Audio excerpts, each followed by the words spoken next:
apie ką aš kalbėsiu ir iš tikrųjų aš irgi dalinsiuosi su Klaipėdos universiteto patirtimi, kuriant vidinę sistemą. Tai ją mes kūrėm, tikriausiai mes sukūrėm tą dokumentiškai prieš pusantrų metų, gerų pusantrų metų, bet teko man prisiminti, tai irgi šiaip visai neblogai buvo prisiminti visą procesą, kuris iš tikrųjų pakankamai netrumpas buvo ir aš jums tiesiog pasidalinsiu tą mūsų patirtį.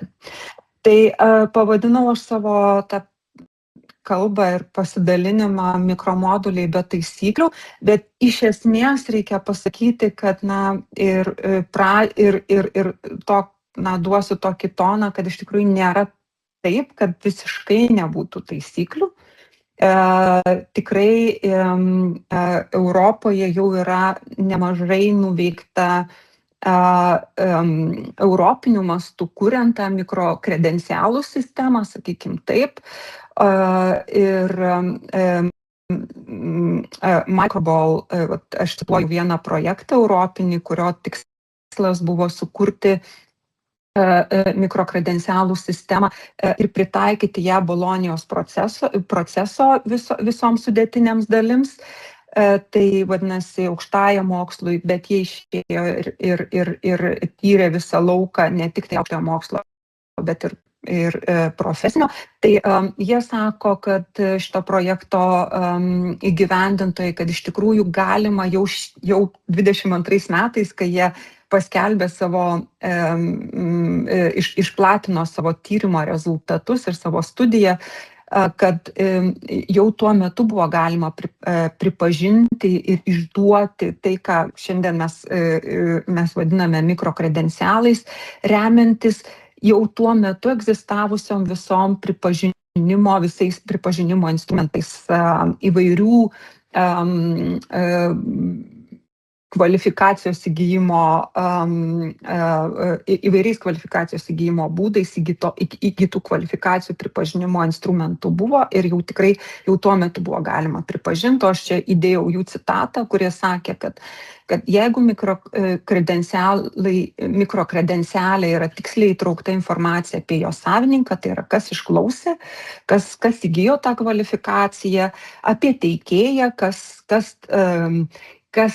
teikė, kas vykdė mokymus, mikrokredencialų informacija, tai jo apimtis,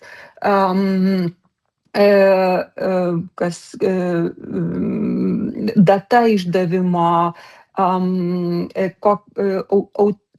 autentiškumo ženklai, jeigu yra kokia įgyta mokymosi patirtis, tai yra kokia kvalifikacija, koks kvalifikacijos lygis ir mokymosi forma.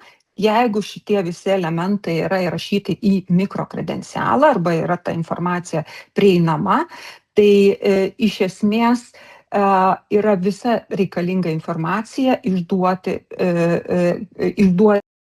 tai, ką mes šiandien vadiname mikrokredencialų, tai yra pripažįstamų kvalifikaciją suteikiančių ženklelių ar pažymėjimų ar įvairiausių tų apibūdinimų yra.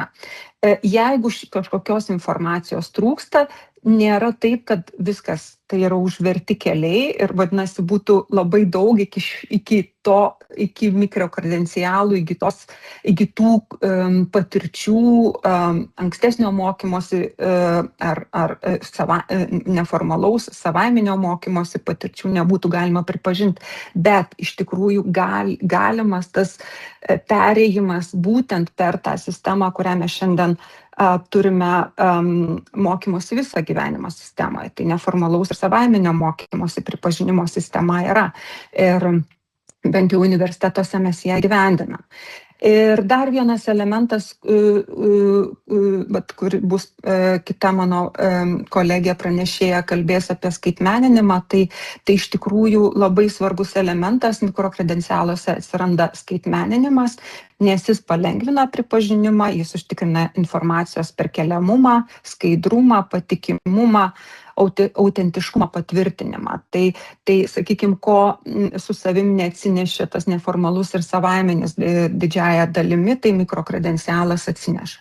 Tai va tai savotiškai aš noriu pasakyti, kad iš tikrųjų egzistuoja labai daug sistemų, kurias galima išnaudoti. Ir jeigu Lietuvoje dar nėra sukurto kažkokio tai teisės akto reglamentavimo, tai nereiškia, kad visiškai šitame lauke nėra taisyklių, nėra modelių ar nėra žaidimo taisyklių. Jos yra Europos lygio, mes priklausome iš tikrųjų Europos mokymosi erdvei. Mes universitetuose kalbam apie aukštojo mokslo erdvę, bet iš tikrųjų tai šiaip tai visose lygmenyse tas perimamumas ir panašumai tikrai yra.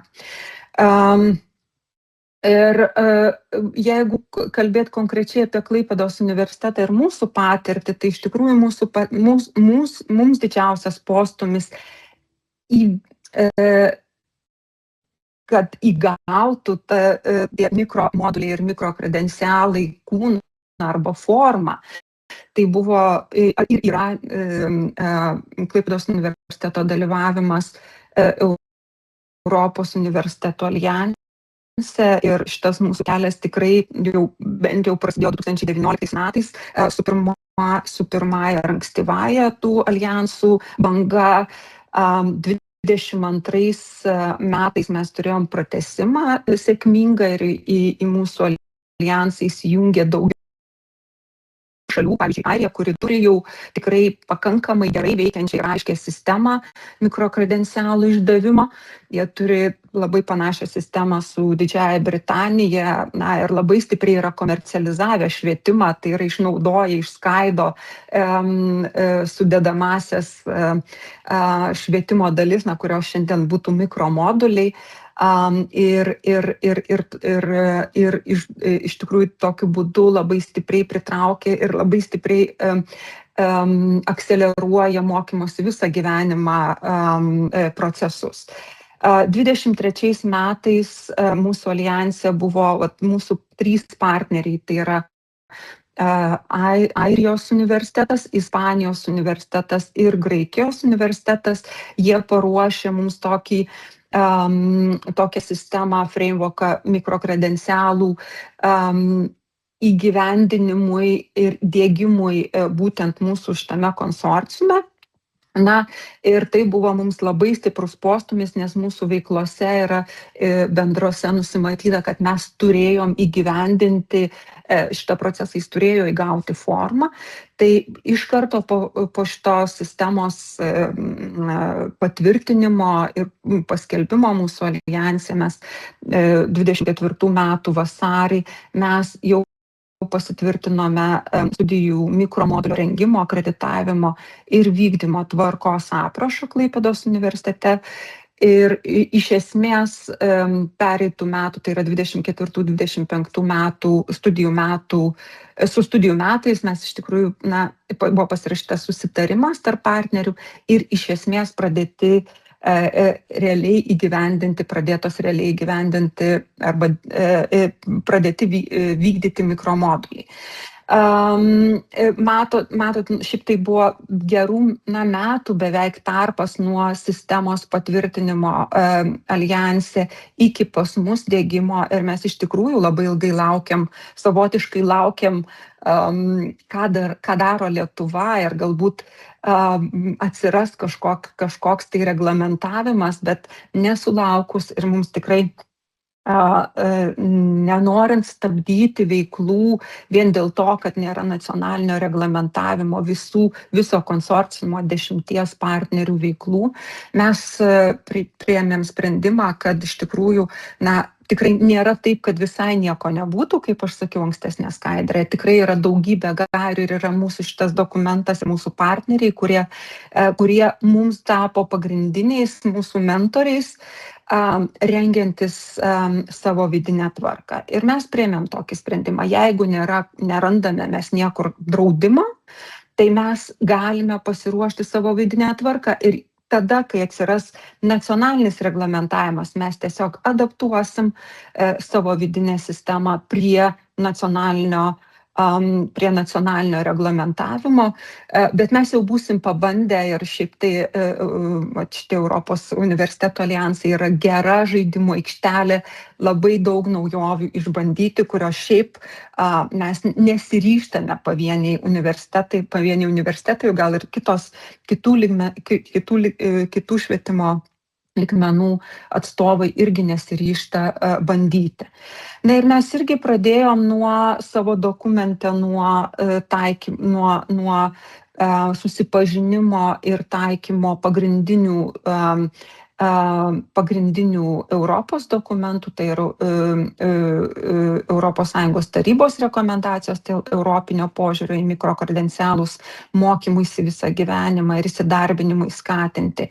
Mes taikėme ir Lietuvos teisinę bazę, nes vis tiek mes veikiame čia, mes išsilavinimą teikiame čia ir ties kokybės standartai, kurie egzistuoja Lietuvoje, mes juos turėjome priimti ir pripažinti, tai tiek mokslo ir studijų įstatymas, tiek mes turime savo statutą, kaip ir kiekviena institucija veikia kažkokio tai pagrindinio dokumento pagrindu.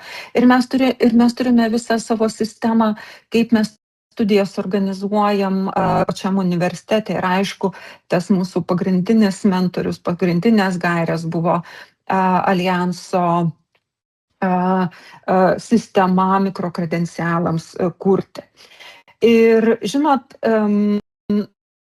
mes iš tikrųjų pradėjome nuo sąvokų apsibrėžimo, tai labai svarbu ir iki tol tikrai reikia pripažinti, kad mes tikrai naudojam kaip sinonimus tiek mikromodulius, tiek mikrokredencialus, bet mes atskiriam šitas sąvokas ir tai yra labai aiški skirtis, kurią apibrėžia ir europiniai dokumentai. Tai studijų mikromodulis yra nedidelės apimties, trumpalaikiai mokymosi kursai, skirti papildomų kompetencijų įgijimui.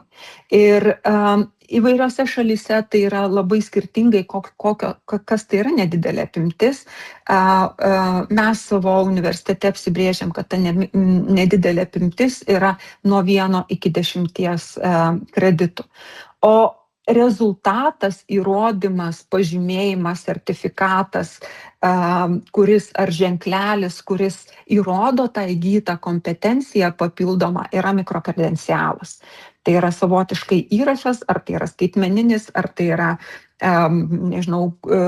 popierinis išduotas ar kitokia forma išduotas įrodymas, kad tie mokymosi rezultatai yra pasiekti išklausius atitinkamą mikromodulį.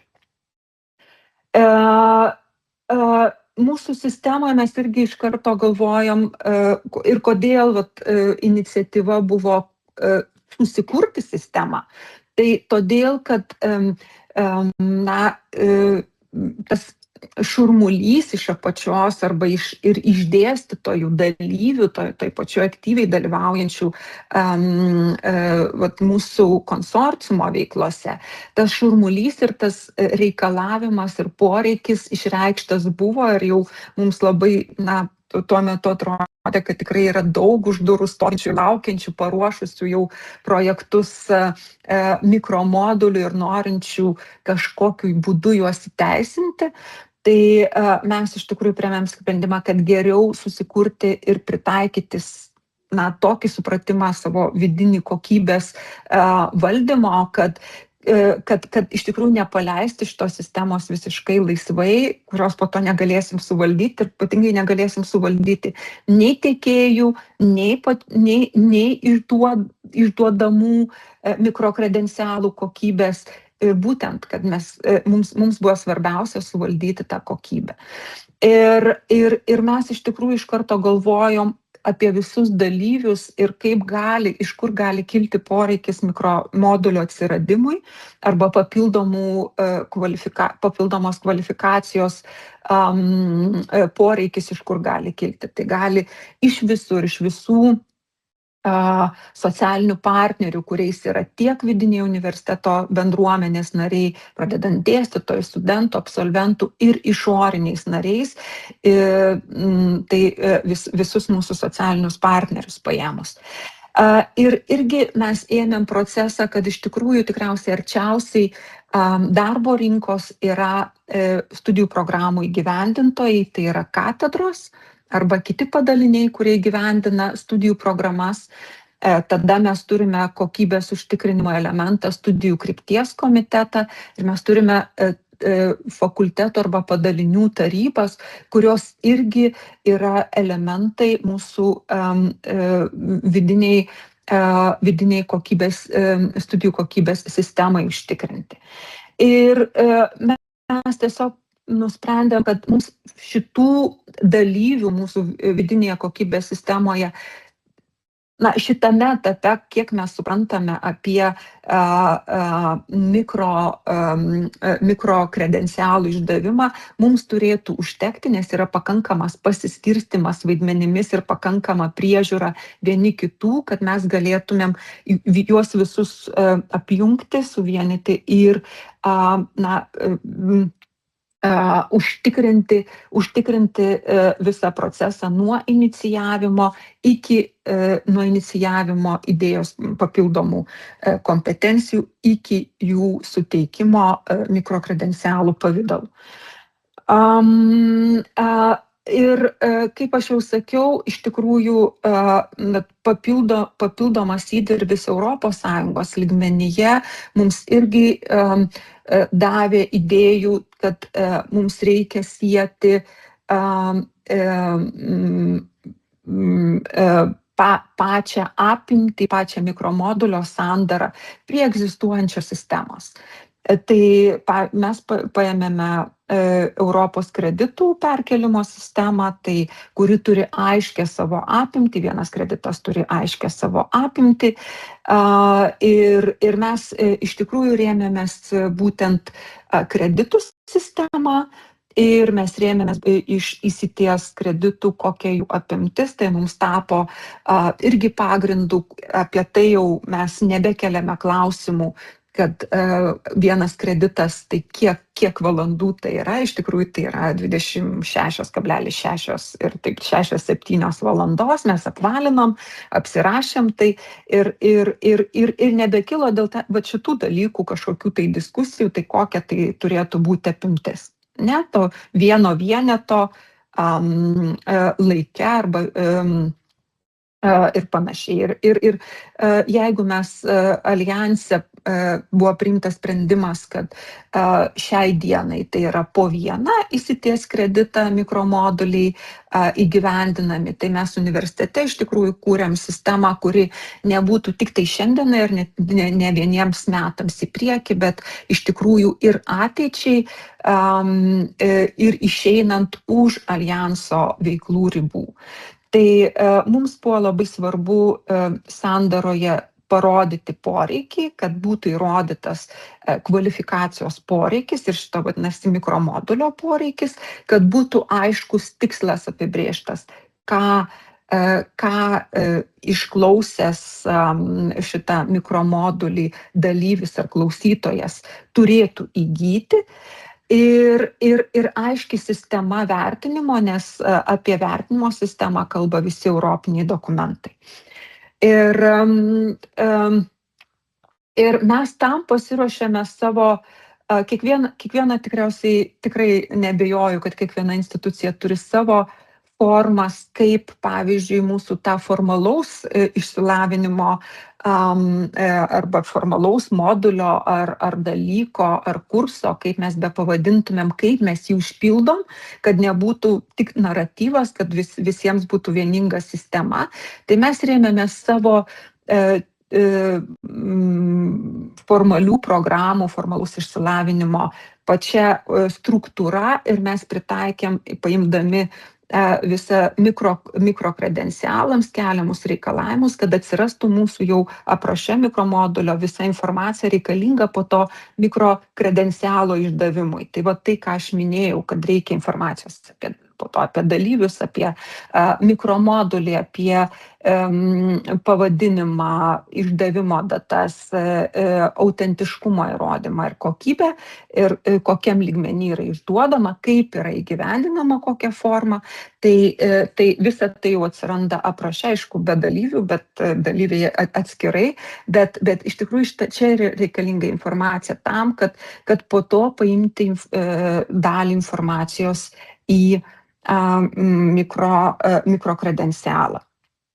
Ir į akreditavimą mes įtraukiam visus mano įvardintus anksčiau vidinę studijų kokybę užtikrinančius dalyvius, tai pradedant nuo studijų krypties komiteto, po to fakulteto taryba, padalinys, kuris jį inicijuoja ir kuris turi reikiamas kompetencijas įgyvendinti šitą mikromodulį, yra įtraukiami.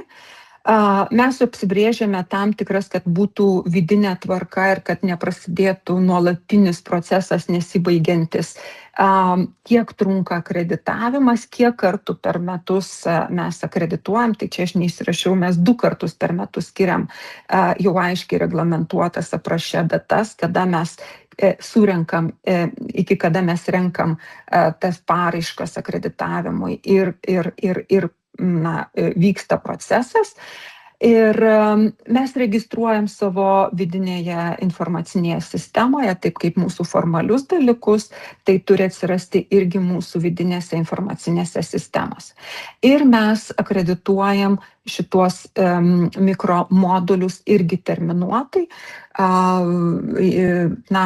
Logika yra tame, kad kvalifikaciniai reikalavimai labai sparčiai kinta ir iš tikrųjų tas atsinaujinimas, peržiūrėjimas ir apskritai įsivertinimas, ar tikrai vienas ar kitas mikromodulis, ar po to suteikiami mikrokredencialai, jie bėra aktualūs, tai mes užsidėjome savo terminus, tai yra peržiūra, kas kažkokį tai laikotarpį, pas mus tai yra 3 metai. Na ir kadangi vis dėlto siejam mikrokredencialus su mokymosi visą gyvenimą sistema, tai visa priežiūra, įgyvendinimo, registracija dalyvių, klausytojų ir po to mikrokredencialų išdavimo mes delegavome mokymosi visą gyvenimą centrui ir nusimatėm, kadangi labai didelis dėmesys mikrokredencialų vystyme Europos mastu yra skaitmeninimas arba skaitmeninių būtent mikrokredencialų išdavimas, tai mes įsirašėm, kad tai turėtų būti pirmiausiai tikslas, kad jie būtų skaitmeniniai, bet kadangi tada, kai mes prieš 1,5 metų, kai mes tvirtinomės, mes dar universitete neturėjom skaitmeninių dokumentų išdavimo, tai įsivertinant tą realybę, kurioje buvom, mes buvom įsirašę, kad gali būti ir spausdintas formatas, kuris ateityje visiškai turėtų skaitmenizuotis. Ir ko mes išmokom iš šito proceso, jeigu taip pareflektuoti, tai iš tikrųjų sistema kuria ne dokumentai, o pats mąstysenos pokytis. Ir mes tikriausiai davėm savo laiko iki formalaus Lietuvoje atėjimo tos reglamentavimo mikrokredencialų įsiteisinimo. Mes davėm savo laiko prisitaikyti ir keisti savo supratimą apie tai, apie ypatingai ryšį su darbo rinka, ir to mikromoduliai tampa mūsų nuolatinių santykių išlaikymu tarp akademiškumo ir darbo rinkos. Ir jeigu nėra aiškių taisyklių arba aiškaus draudimo kažką daryti, mes išnaudojam tą momentą ir išnaudojam visus turimus išteklius. Kurti sistemas savo arba kurti savo tvarką, kaip mes ją įsivaizduojam. Ir dar reikia pasakyti, kad iš tikrųjų aprašas ar ne, na, šiuo atveju vidinis reglamentavimas pradeda pradeda mikromodulių gyvenimą, bent jau Klaipėdos universitete. Iš tikrųjų, iš pradžių, jeigu mes galvojam, kad tikrai čia mes jautėm tokį spaudimą, kad mums reikia paskubėti ir tą vidinę tvarką susikurti, po to pamatėm, kad iš tikrųjų nėra tiek daug ir tai tikrai nebus masinis procesas, nėra taip paprasta sukurti aktualų, veikiantį mikromodulį, reikalinga ir aktyviai komunikuojantį su darbo vietoje, darbo rinkoje reikalingomis kompetencijomis. Ir dokumentų sistemos susikūrimas yra gerai, bet jos veikimas iš tikrųjų, jos pasižiūrėjimas, kaip šita sistema gali veikti, veikia ir kaip ją reikia tobulinti tik tai atsiradus realiems mikromoduliams ir pradėjus procesą nuo pradinio inicijavimo iki mikrokredencialo išdavimo, tai čia yra realus jo gyvenimas. Tai iš tikrųjų reikia pasakyti, kad nepaisant to, kad dokumentas, pats aprašas patvirtintas yra jau daugiau negu 1,5 metų, kiek čia 20 jau keli mėnesiai, ar ne, apie 20 mėnesių, tai iš tikrųjų mes neturime tiek daug patirties įgyvendindami šitą aprašą. Taip kad jeigu tai tikriausiai buvo tokia, na, mūsų dalyvavimas alijanse labai mus skatino tai padaryti, bet iš tikrųjų tas procesas natūraliai nėra toks masinis ir nereikia kitiems bijoti, kad būtų kažkokios tai na, nežinau, nesuvaldomi procesai. Bet aš baigdama noriu pasakyti, nes jau yra viskas, ko aš nepasakiau pradžioj, bet iš tikrųjų ir Lietuvoj mes turime tos institucijos švietimo, kurios turi įgyvendina, ruošia specialistus licenzijuojamų arba standartus kažkokius standartizuotų profesijų. Mes žinom, kad licenzijas prižiūrinčios, išduodančios institucijos arba kažkokias standartus išduodančios institucijos, jos turi savo sistemas ir mes patys esam dalyviai, nes mes išėjusius savo absolventus po to keliam jų kvalifikaciją. Tik tai tiek, kad ta sistema nėra vieninga, kiekviena institucija turi savo vidinę tvarką paraiškos, registravimo, kokybės priežiūros. O mikrokredencialų sistema, jeigu jinai tikrai ateis ir bus reglamentuota, jinai tikrai įvairiais lygmenimis Lietuvoje įvairiose institucijose tikrai yra svarstoma jau ne vieni metai, diskusijos vyksta, bet tikriausiai tas, aš manau, kad suharmonizavimas tarp įvairių institucijų, jų reikalavimų ir kam pateikiamos būtų akredituoti arba kaip pripažįstami tie mikrokredencialai, tai čia yra didžiausias klausimas ir tai tikriausiai gali būti didžiausias stabdis, kodėl neatsiranda vieninga harmonizuota sistema, nes tarp šitų skirtingų dalyvių šiandien gali būti labai skirtingi reikalavimai. Tai tokia buvo mano misija. Ačiū Jums už dėmesį. Na ir kviečiu kolegę Indrę Oleškevičienę ir jos taip pat dar vieną kolegę Rimantę Čepauskienę, kuri taip pat pateiks savo dar minčių ir idėjų. Ir aš tikiu, kad tikrai bus klausimų po pristatymo ir tiesiog tada mes pratęsime diskusiją. Prašau, merginos. Tai laba diena, malonu būti čia, ačiū iš tikrųjų už galimybę, labai dėkoju ypatingai pirmąjį pranešėjai gerbiamai Sonatai už puikų įvadą. Tai šiek tiek aš kažką dar akcentuosiu, papasakosiu mūsų praktiką, kaipgi mes išdavinėjome mikrodencialus Vytauto Didžiojo universitete ir nuo kogi mes ką pradėjom ir kokios galimos aplamai kelios infrastruktūros. Tai pabandysiu tuoj pasidalinti skaidrėmis, o toliau, vat, kaip ir minėjo gerbiama Daiva, šiek tiek kolegė Rimantė papasakos trumpai apie dar vieną mikrokredencialų tipą, nes mikrokredencialas tai yra galimas kelių tipų. Tai papasakos dar vieną tokią galimybę. Tai dalinuosi skaidrėmis, tikiuosi, to jau jas matysite ir matote. Dar turbūt užkraudinėja. Sekundėlę tegu užkrauna. Turbūt matosi skaidrės.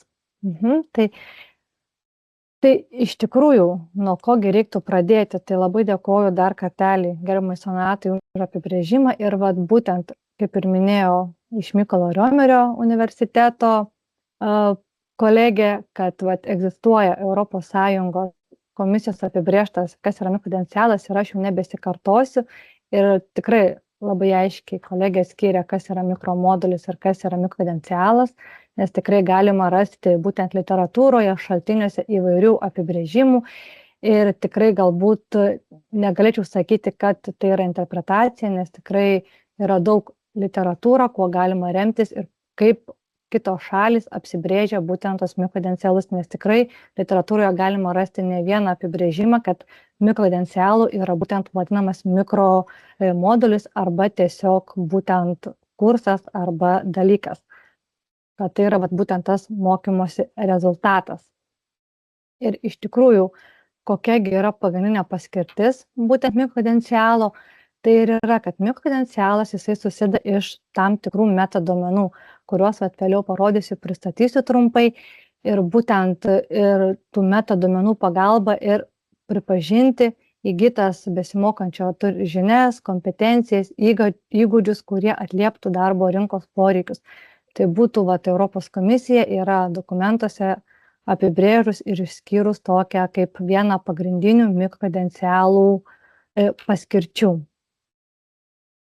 Ir kaip ir minėjau, ir labai svarbu paminėti, ir tikrai manau, kad jeigu nagrinėjote, žiūrėjote Europos komisijos dokumentus, egzistuoja apibrėžti tokie privalomi ir neprivalomi mikrokredencialo elementai.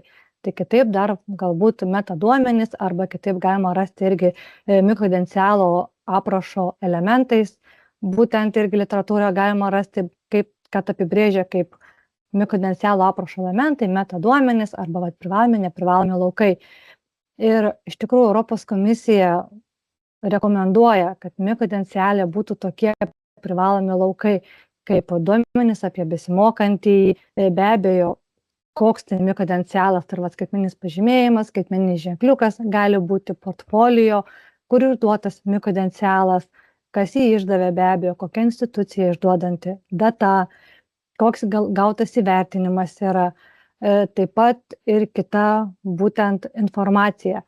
Tai kaip ir minėjau, egzistuoja privalomi ir neprivalomi laukai.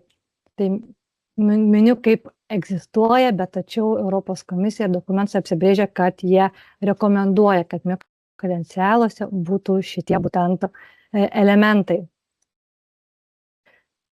Taip pat irgi literatūroje iš Europos komisijos dokumentų, kadangi esame Europą, tai rėmiausi ir žiūrėjau būtent iš Europos Sąjungos dokumentų, kaip ta Europos komisija reglamentuoja ir apibrėžia mikrokredencialus. Ir yra išskirta būtent 10 pagrindinių mikrokredencialo principų. Tai pirmiausia, kad tai yra aiškiai reglamentuotas dokumentas. Tai kad jeigu remiantis Europos komisijos apibrėžimu, tai yra aiškus apibrėžimas ir aiškiai reglamentuojamas. Lygiai taip pat labai aiški informacija apie dalyko rezultatus, krūvį, tai būtent skaidrumas atsiranda, nes šitą informaciją keliauja dažniausiai, net ne dažniausiai, o iš patvirtintų institucijų dalykų aprašų. Taip pat, kad svarba ir kad atitinka darbo rinkos poreikius, tai galbūt kaip vieną iš pavyzdžių galėčiau pasakyti, kad jeigu studijos vyksta 4, tarkim, metus ir kad žmogus įgytų, tarkim, bakalauro studijas turi mokytis 4 metus, bet galbūt kažkuriame dalyke, kurse egzistuoja konkrečios žinios, kad net darbdavys ir sako, universiteto ar kita institucija tarėsi ir sako, man reikia, kad studentas besimokantysis turėtų būtent konkrečias žinias, o konkrečias žinias mokosi konkrečiame dalyke, konkrečiame, kaip pavyzdys, mikromodulėje, konkrečiame dalyke, tai būtent išdavus iš jo mikropotencialą, jau žmogus, nuėjęs pas darbdavys, turi ką parodyti. Tai vat būtent, kad vyksta bendarbiavimas ir su darbdaviais institucijų švietimo.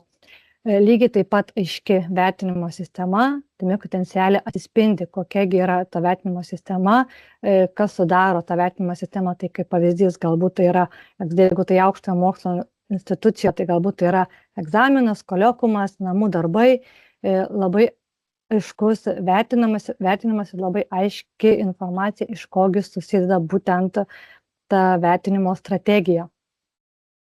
Lygiai taip pat mikropotencialą galima kaupti, kaip pavyzdys tai yra, aš gavau iš vieno baigusio dalyko, pavyzdžiui, už vieną temą, už kitą temą ir baigus visą dalyką, visą kursą, aš jo pabaigoje gavau visiškai pilną mikropotencialą jau su mano įgytom žiniom ir būtent mano turimom kompetencijom, kągi aš pasiekiu ir kągi aš žinau, baigę šitą dalyką. Tarptautinis pripažinimas, tai be abejo, tai yra galimas visoje Europos Sąjungoje ir savininkas yra besimokantysis, tai dar vienas iš principų tai yra perkeliamumas, kas turima galvoje, tas perkeliamumas, kad mikropotencialas, skaitmeninis išduodamas mikropotencialas yra pirmiausia išsiunčiamas, jeigu tai išduodama besimokančiajam iš platformos skaitmeninės, tai jis yra siunčiamas besimokančiajam į elektroninį paštą. Ir besimokantysis, priklausomai nuo tos, iš kokios platformos yra išduodama, gali su ta platforma automatiškai susisieti ir nukeliauti tą platformą, arba aš kaip besimokančioji jį galiu parsisiųsti ir jau tada jį toliau kaupti arba dėti, talpinti į kitas platformas. Europos komisija irgi orientuotas į besimokantįjį, tai Europos komisija irgi taip pat atlieka apklausas, atlieka įvairius vertinimus ir lygiai taip pat žiūri ir būtent yra įtraukiami tie besimokantieji į vertinimus, lengva patikrinti ir be abejo informacija yra gana struktūruota, gana trumpa ir jinai yra visiems suprantama ir pakankamai tikrai aiški. Tai čia būtų tokių 10 pagrindinių mikropotencialo principų, kuriuos yra išskyrusi Europos komisija savo dokumentuose, yra apibrėžusi. Taip pat pamėginau išskirti tokioms galbūt 3 suinteresuotoms šalims, kamgi labiausiai būtų patrauklu ir naudinga, tai būtų be abejo besimokantiesiems mikropotencialas, švietimo institucijoms ir darbdaviams. Ir vėlgi, besimokantiesiems tai pirmiausia, kad tai yra į pinigines aš galiu kaupti, aš galiu rinkti didesnės, lygiai taip pat švietimo institucijoms tai vėlgi atsiranda tas aiškus ir skaidrus vertinimas, nes viskas keliauja iš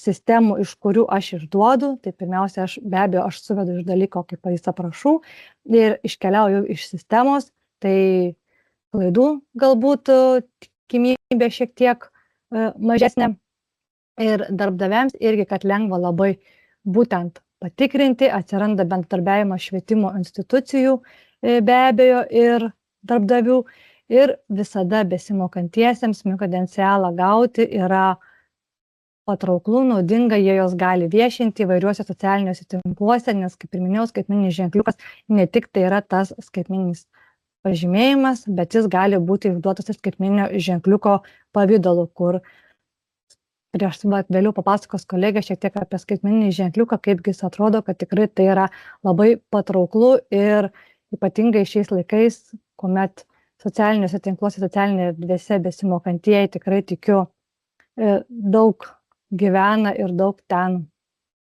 naršo ir tikrai dažnu atveju yra smagu paviešinti tai, kokias žinias aš turiu ir kągi aš gavau.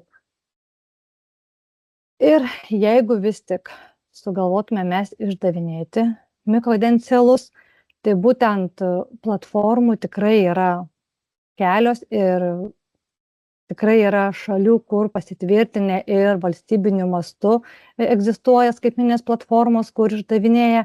Mes Lietuvoje dar tokių neturime, pas mus dar yra tik tai diskutuojama ir kuriamos gairės nacionaliniu mastu apie mikrokredencialus.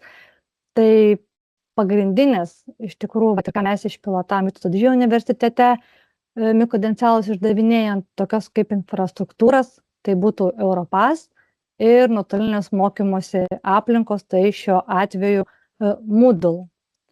Tai trumpai iš tikrųjų apie Europass, nes Europass tai tikrai, tikiu, daugumą žinote, kad tai yra skaitmeninė infrastruktūra, kurią gali naudotis bet kuri švietimo institucija. Ir tai yra būtent tas išduodamas skaitmeninis mikrokredencialas yra pripažįstamas visoje Europos Sąjungoje, tik tai ką reiktų turėti švietimo institucijoms, tai būtent jis yra tvirtinamas elektroniniu spaudu. Ir dabar, jeigu sugalvotumėm mes išdavinėti iš Europass būtent mikrokredencialus, nuo kogi mums reikėtų pradėti ir kągi mums reikėtų daryti, ką darėme ir mes Vytauto Didžiojo universitete, kuomet pradėjome pilotuoti. Tai pirmiausia, iš tikrųjų, ir pats pirmas žingsnis, tai yra būtent kvalifikuoto elektroninio spaudo įsigijimas. Ir visą laiką yra rekomenduojama kvalifikuotą elektroninį spaudą rinktis iš valstybinių institucijų, šiuo atveju iš Lietuvos registrų centro. Tikrai labai maloniai, labai draugiškai, jeigu reikia, ar pakonsultuoja. Ir lygiai taip pat elektroniniam spaudui, kad jį patikrinti, kad jisai tikrai veikia, reikalinga tam tikra programinė įranga, kur irgi taip pat registrų centre viską paaiškina, parodo, iš kur jie gauti, kaip jie gauti, jie reikia parsisiųsti. Ir tikrai pakankamai, turint elektroninį spaudą, jau pakankamai nesudėtingai yra instaliuojama, įdiegiama reikalinga programinė įranga. O tą elektroninį spaudą, tai jį registruoja ant juridinio asmens, tačiau yra išduodamas institucijai. Tikrai yra, žinau, ir kas siūlo iš privataus sektoriaus būtent kvalifikuotus elektroninius spaudus, bet kaip ir minėjau, turbūt reikėtų įsivertinti ir pagalvoti vis tik, iš kurgi jį geriau imti. Tai mūsų šiuo atveju, Vytauto Didžiojo universitetas, kuomet mes pilotavome, tai mes elektroninį spaudą įsigijome iš registrų centro. Tai čia būtų pats pirmas žingsnis, tai būtent elektroninio spaudo įsigijimas. Kitas žingsnis būtų, kuomet jau mes turime kvalifikuotą elektroninį spaudą, tai mums, ką reikėtų toliau daryti, tai reikėtų suvesti informaciją į Europass platformą, būtent dalyko arba programos, būtent informacija apie tai, iš kur mes paskui žmogus pabaigęs tą dalyką arba programą gautų mikrokredencialą. Mikrokredencialė būtent ir Europass platformoje egzistuoja labai daug laukų ir galima suvesti įvairiausias užduotis, visus atsiskaitimus. Yra tikrai labai daug eilučių ir tiek, kiek eilučių registruojant programą įvedama, tiek vėliau jos ir atsispindi būtent išduotame mikrokredenciale. Be abejo, į tas eilutes informacija yra kopijuojama iš dalyko aprašo, ką ir prieš tai rodė kolegė iš Klaipėdos, kad egzistuoja patvirtinti dalykų aprašai, iš kurių po to ta informacija yra suvedama į šiuo atveju, jeigu mes kalbame apie Europassą, tai į Europass platformą, iš kurios vėliau uždavinėtumėm mikrokredencialą. Ir paskutinis trečias žingsnis prieš išduodant, tai būtų informacija apie besimokančiuosius, tai yra vardas, pavardė, elektroninis paštas. Ir paskutinis žingsnis yra, kuomet jau žmogeliukas, studentas baigia mūsų registruotą dalyką galbūt, ar kelis dalykus, yra prisijungima vėl prie Europass platformos ir išdavinėjami mikrokredencialai. Ir kasgi būna, kai mes juos išduodam, jeigu žmogus turi susikūręs paskyrą Europass platformoje, tai jisai gauna elektroninį laišką iš platformos, iš sistemos ir jam automatiškai, jeigu tas elektroninis laiškas ir, atsiprašau, elektroninis paštas yra įvestas į Europass sistemą, jam mikrokredencialas nukeliauja automatiškai į būtent jo paskyrą Europasse. Jeigu žmogus paskyros neturi, jis bet kada gali susikurti ir bet kada gali turimą mikrokredencialą įsikelti.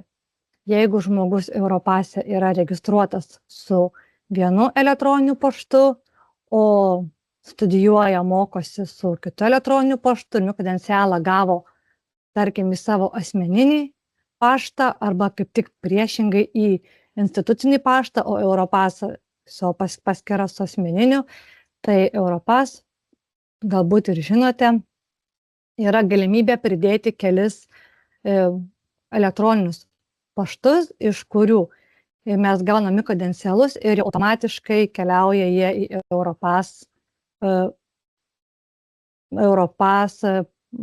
platformą, kaip sakant, Europass paskyrą besimokančiojo. Ir kaipgi tai atrodo, tai toks vienas iš pavyzdžių tai yra, ką ir mes išdavinėjome, ir tai koks laiškas atkeliauja besimokantiesiems, tai atkeliauja laiškas su skaitmeniniu pažymėjimu ir failiuku, kuriame dar kartais galima rasti, kad taip vadinamas skaitmeniniu konteineriu. Tai yra informacija apie besimokančiojo būtent rezultatus. Tai toks atkeliauja laiškas būtent ir kaipgi atrodo Europass platformoje išduotas mikrokredencialas, tai kaip ir minėjau, kiek informacijos institucija suveda, tiek informacijos atsispindi mikrokredenciale, nes mikrokredenciale galima suvesti ne vieną, ne dvi, ne tris užduotis, ne vieną, ne tris atsiskaitimus, tai kiek mes jų suvesime, tiek atsispindės mikrokredenciale. Būtent ir lygiai taip pat ir dar prisekti rezultatai, kad ką žmogus atlikęs vienokią ar kitokią užduotį, jisai geba. Tai mes galime suvesti ne tik tai užduotis, bet ir prie užduočių būtent konkrečius rezultatus, kad žmogus atlikęs užduotį pasiekė konkrečius rezultatus. Tai čia būtent šioje skaidrėje ir yra pavyzdys, kaipgi atrodo būtent mikrokredencialas Europass infrastruktūroje. Kaipgi atrodo profilyje, nes tikrai manau, kad dauguma mūsų turi profilius Europass platformoje, tai viršuje, atkreipkite dėmesį, mes galime turėti kelis CV, taip vadinamus, ir po apačią mes matome mūsų gautus mikrokredencialus, kur paspaustume ant konkretaus ir mums atidarytų būtent tą skaitmeninį pažymėjimą, su šone visiškai visa informacija apie mano, kaip aš studijavau, kaip aš mokiausi ir kokius aš rezultatus pasiekiau baigęs dalyką ar programą. Tai yra, tai toks trumpai, kas yra matoma ir kaip yra matoma būtent mikrokredencialai Europass platformoje, Europass paskyroje. Ir kaip ir minėjau, kita dar galima infrastruktūra, iš kurios galime išduoti mikrokredencialus, tai yra nuotolinio mokymosi aplinka Moodle, kur tikrai dauguma institucijų, ypatingai aukštojo mokslo institucijų, tikrai naudoja ir tikrai turi būtent šią nuotolinio mokymosi aplinką Moodle. Tai irgi taip pat trumpai, kad nesikartojant vienas pagrindinių dokumentų, tai yra dalyko aprašas ir kad dalyko apraše turėtų būti visa pagrindinė informacija apie dalyką, vertinimo sistemą ir visa informacija apie dalyko būtent paskaitas. Taip pat nepamirštant, kad turėtų būti ir aiškus užduočių aprašymai, aiškus užduočių vertinimo kriterijai, kad ta informacija po to būtų lengviau perkelti į skaitmeninę aplinką. Taip pat šioje skaidrėje pateikiau pagrindinius mikrokredencialo aprašo elementus, kuriuos planuojant, jeigu mes planuotume davinėti mikrokredencialą iš nuotolinio mokymosi aplinkos, mums reikėtų atkreipti dėmesį, kad paryškinti elementai, šioje skaidrėje esantys paryškinti elementai tokie kaip švietimo institucija, autorius, dėstytojas dalyko kalba, dalyko trukmė keliautų iš sistemos jau automatiškai. Lektoriui nereikėtų jos vieną kartą suvedė ir iš sistemos iškeliautų automatiškai. Tai būtent tokie laukai kaip mokymosi forma, būdas atkeliautų iš sistemos jau automatiškai. Juos vieną kartą suvedus iš dalyko aprašo, jie keliautų iš sistemos.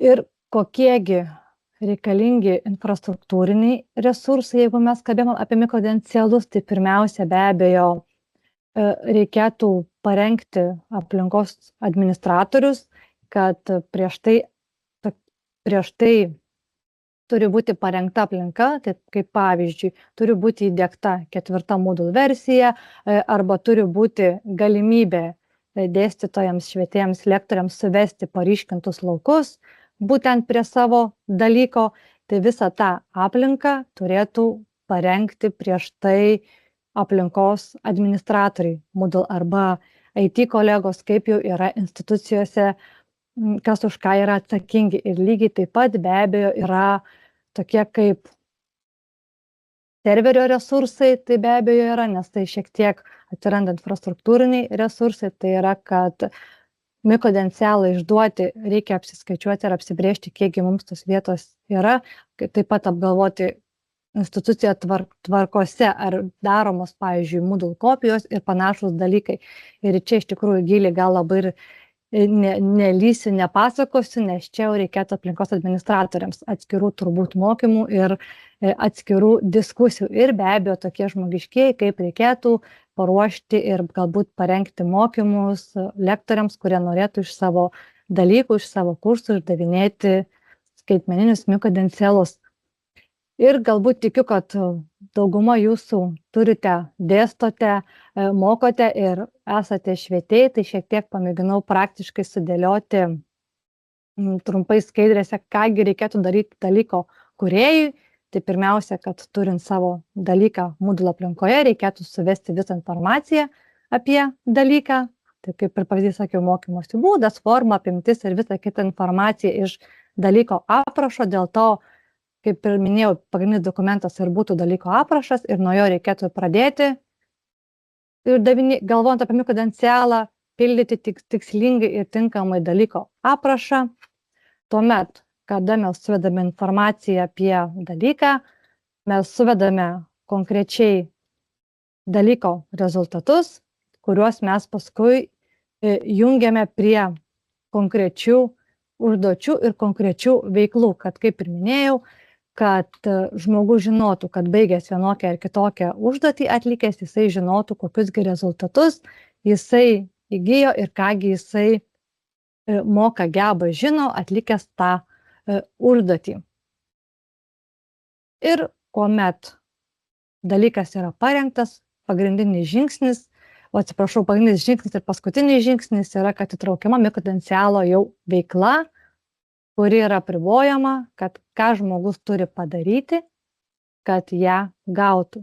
Tai šiuo atveju, kad kaip ir pateikta paveiksliuke, kad besimokantysis turi atlikti namų darbą, tarpinį atsiskaitymą išlaikyti ir išlaikyti egzaminą. Ir kuomet pagal mūsų nustatytas sąlygas žmogus atlieka užduotis ir gauna mikrokredencialą. Ir mikrokredencialas Moodle aplinkoje tai yra vienas iš pavyzdžių, kokius ir mes išdavinėjome, kaip jis gali atrodyti. Tai mėlynai apibrėžta informacija ateina iš sistemos automatiškai, tai kaip vardas, pavardė, dalyko pavadinimas, identifikacinis numeris, data, tai čia atkeliauja iš sistemos automatiškai, o visa kita informacija jau atkeliauja iš sistemos suvesta dalyko lektorių, švietėjų. Tai čia kaip vienas iš pavyzdžių. Kitas pavyzdys būtų, jeigu atkreiptume dėmesį, kad galbūt ne visą laiką dalykai yra vertinami įverčių, galbūt gali būti įskaita, neįskaita. Tai irgi, jeigu mes vertiname įverčių, tai atsiranda įverčių skalė, galima įdėti į mikrodencialo šabloną. Jeigu mes vertiname įskaitą, neįskaitą, tai būtent jau šitos skalės nebėra, atsiranda prie įverčių, kad, pavyzdžiui, išlaikyta arba neišlaikyta ir mūsų pasiekti mokymosi rezultatai. Ir kuomgi, pagrindinis akcentas, kuom skiriasi paprastas pažymėjimas nuo skaitmeninio pažymėjimo, tai skaitmeninis pažymėjimas su savimi dar ir atsineša informaciją, tą vadinamą skaitmeninį konteinerį. Tai mes dirbome ir mes į Moodle aplinką integravome JSON tokius failiukus, taip vadinamus, kur su skaitmeniniu kredencialu besimokantysis gavo tą JSON failiuką, kur jį išsiskleidus buvo informacija apie jo užduotis, apie konkrečias užduočių įvertinimus ir būtent tuos mokymosi rezultatus. Tai tiek iš tikrųjų papasakoju apie pagrindinės infrastruktūras ir kągi mes išpilotavome ir toliau kolegė jau pratęs su skaitmeniniais ženkliukais. Tai kolegė, žodis tau tada. Dėkoju, gerbiama Indrė. Tai kaip ir minėjome, iš tiesų dar vienas skaitmeninių mikrokredencialų tipas, tam tikrai kvalifikacijos įrodymui yra skaitmeniniai ženkleliai. Jie gali būti naudojami tiek konkrečių arba atskirų, dažniausiai darbo vietoje reikalingų žinių, įgūdžių arba kompetencijų įrodymui. Taigi, kaip ir minėjau, skaitmeninis ženklelis taip pat gali būti kaip mikrokredencialo tipas naudojamas. Iš tiesų žinome įvairių platformų, kur galima būtų kaupti, saugoti skaitmeninius mikrokredencialus, skaitmeninius ženklelius. Tačiau norėčiau pristatyti kaip ir vieną iš tų platformų sukurtų, tai yra atviro kodo platforma, kuri yra skirta skaitmeninių ženkliukų tiek išdavimui, tiek saugojimui. Būtent šioje platformoje švietimo paslaugų teikėjai gali parengti, išduoti skaitmeninius ženklelius. Tuo tarpu besimokantiesiems tai yra kaip skaitmeninė piniginė, kurioje jie gali kaupti gautus skaitmeninius ženklelius, juos saugoti, peržiūrėti, dalintis su potencialiais darbdaviais, su kolegomis, taipogi įvairiose portaluose, tokiuose kaip LinkedInas, Facebookas ir panašiai socialiniuose tinkluose. Taigi būtent taip dalinantis skaitmeniniais ženkleliais yra siekiama įrodyti savo turimas kompetencijas ir būtent šiuo atveju skaitmeninių ženklelių išdavimo bei saugojimo platformoje yra kaupiami kompetencijas atliepiantys skaitmeniniai ženkleliai. Taigi, kam tie skaitmeniniai ženkleliai iš tiesų gali būti naudingi ir kaip jie gali būti naudojami? Tai skaitmeninis ženklelis besimokantiesiems gali būti skirtas ne tik kaip motyvacija mokytis, tarkim, pabaigus, dalyvaujant tam tikrose mokymuose ir norint paskatinti aktyvumą besimokančiojo, tačiau jis gali taip pat pabrėžti turimus gebėjimus, kompetencijas arba interesus. Pavyzdžiui, bendradarbiavimo gebėjimus, komunikaciją, laiko valdymo gebėjimus arba kitas panašias kompetencijas, kurias, sakykime, gali būti sunku įvertinti įverčiu. Šiuo atveju skaitmeninis ženklelis galėtų atliepti tokį skaitmeninio mikrokredencialo tipą. Taip pat reikėtų pabrėžti, kad skaitmeniniai ženkleliai išduodami tik atitikus nurodytus reikalavimus. Tai yra atlikus tam tikras mokymosi veiklas, sėkmingai baigus mokymus arba įrodžius, jog jie atitinka reikalavimus tam tikrai kompetencijai gauti.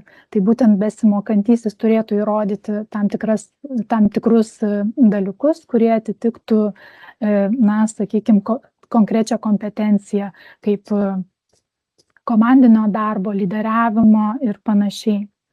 Skaitmeninis ženkliukas iš tiesų besimokančiam užduodamas būtent iš tam tikrų skirtų platformų. Šiuo atveju, kaip minėjau, prieš tai galima naudoti DCP platformą. Be abejo, reikėtų paminėti, kad skaitmeninis ženkliukas nėra vien tik tai gražus paveikslėlis. Jis iš tiesų kaip ir kolegės pristatytas mikrokredencialas talpina savyje papildomų metaduomenų. Tai būtent tuose metaduomenyse yra pateikiami įrodymai apie kompetencijų įgyjimą, kokiu būdu tos kompetencijos yra įgytos. Žinoma, jeigu kalbėtumėm apie tai, kad yra tam tikri mokymai, sakykime, suaugusiųjų ir panašiai kompetencijų įgyjimui, kurie yra vertinami 1, 2 arba, sakykime, aukštesnio lygmens, tai gavus keletą skirtingų, tarkime, 1 lygio, 2 lygio arba pakopos, 3 lygio arba pakopos skaitmeninį ženklelį, jie gali būti apjungiami ir, būtent naudojant tą konkrečią platformą, kurią pristačiau DCP, joje gali būti jie iš karto, suvedami kaip didesnis ženklelis. Tai yra, jeigu jūs gaunate 3 skirtingus skaitmeninius ženklelius, jie yra apjungiami į meta skaitmeninį ženklelį, kuris parodo jūsų ekspertinį lygį, tam tikros kompetencijos ir panašiai. Iš tiesų, dar ką norėtumėm paklausti jūsų, nes šitas pristatymas išties yra pakankamai trumpas, tai norėčiau pasidalinti trumpą apklausą ir paprašyti jūsų, kad užpildytumėte debesėlyje, įrašytumėte, sakykime, keletą žodžių, ką jūs manote, kokius laukus arba eilutes, kurie reikėtų įtraukti į skaitmeninį mikrokredencialą, kad galima būtų patvirtinti įgytą kompetenciją arba pabaigtą mokymosi dalyką ir ką jūs manote, kad reikėtų pateikti skaitmeniniame mikrokredenciale. Tai kvieščiau iš tiesų iššokusiame lange įrašyti 1-2 žodžiais, kaip jūs manote, ko reikėtų, būtent kas turėtų jūsų manimų būti matoma skaitmeninėme mikrokredenciale.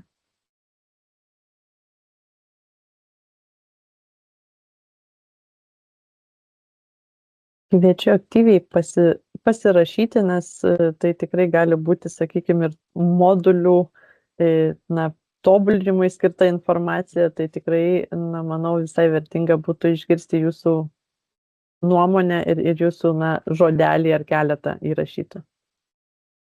Kaip matome, iš tiesų svarbu yra vertinimo forma, bendradarbiavimas, kompetencijos įvardijimas, taipogi unikalus ženklelio numeris, kad būtų galima pagrįsti, ar jis yra galiojantis, savarankiškumas, kreditų skaičius bei valandos, įvardinti gebėjimai. Žinoma, tai kartojasi, yra studijų rezultatai, tikslūs aprašai, institucijos pavadinimai, įgytos kompetencijos.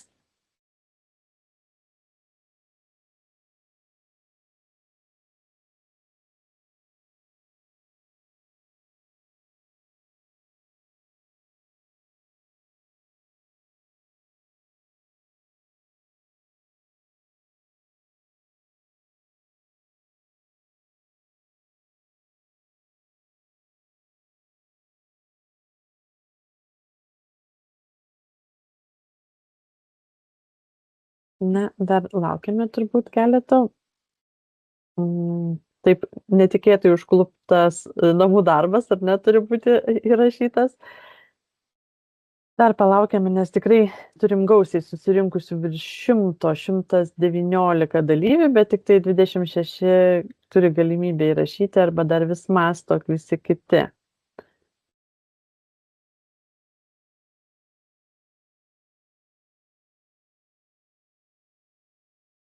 Ir tuo pačiu, kurie jau parašėt tam tikrus savo pamąstymus, galvokite, galbūt turite klausimų arba kaip tik daug minčių sukėlė, ką galima bus parsinešti organizacijoms. Ir tada, Rimantė, gal jau tęsime, ar ne? Manau, kad taip. Na ir žinoma, pasakysime ačiū už dėmesį su kolege. Iš tiesų dėkojame, kad prisijungėte ir išklausėte mūsų pranešimus.